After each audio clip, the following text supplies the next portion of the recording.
안녕하십니까. 2022년 11월 25일 환율 끝판왕을 시작하겠습니다.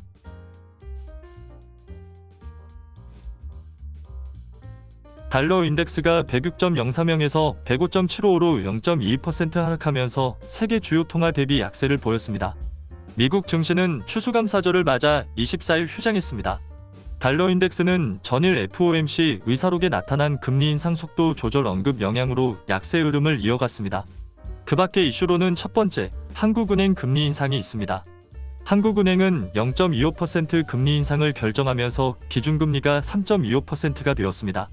이창용 한국은행 총재는 금통위원들은 최종금리가 3.5%에서 3.75% 사이가 될 것으로 전망하고 있고, 최종금리 시기는 미국 금리 등 여러 요인을 고려해야 한다고 설명했습니다.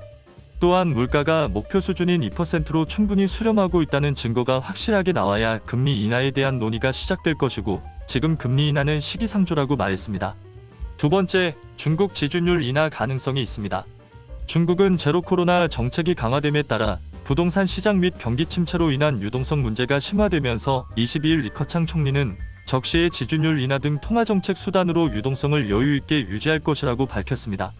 지준율이란 지급준비율의 줄임말이며 시중은행이 고객으로부터 받은 예금 중 중앙은행에 의무적으로 적립해야 하는 현금 준비 비율을 의미합니다.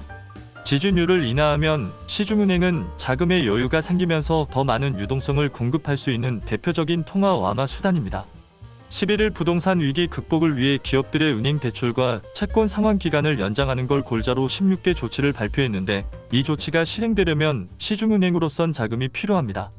지금 미국이 금리 인상 속도 조절을 할 것으로 예상되면서 중국도 유동성을 풀 여력이 생겼기 때문에 지준율을 인하할 것으로 보입니다.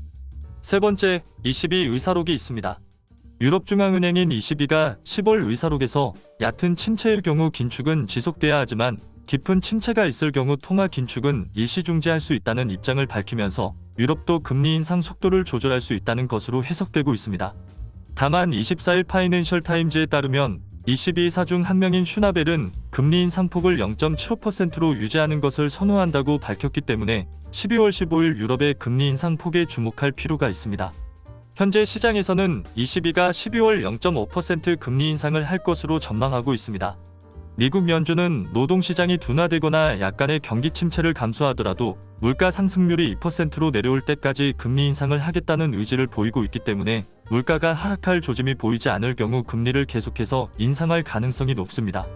현재 시장은 미국의 기준금리가 올해 4.5%에서 4.75%까지 선반영된 것으로 보여지기 때문에 달러원은 당분간 1,300원 구간에서 박스권을 유지할 것으로 보입니다. 이보다 금리가 상승하게 될 경우 달러원 환율이 상승할 가능성이 있고, 금리가 하락하게 될 경우 달러원 환율이 하락할 가능성이 존재합니다. 이 밖에 한국의 무역수지 개선, 중국의 제로 코로나 폐지, 미국의 중간선거 공화당 승리는 달러원 환율의 하락 요인이 될 수 있습니다. 이상으로 2022년 11월 25일 환율 끝판왕을 마치도록 하겠습니다.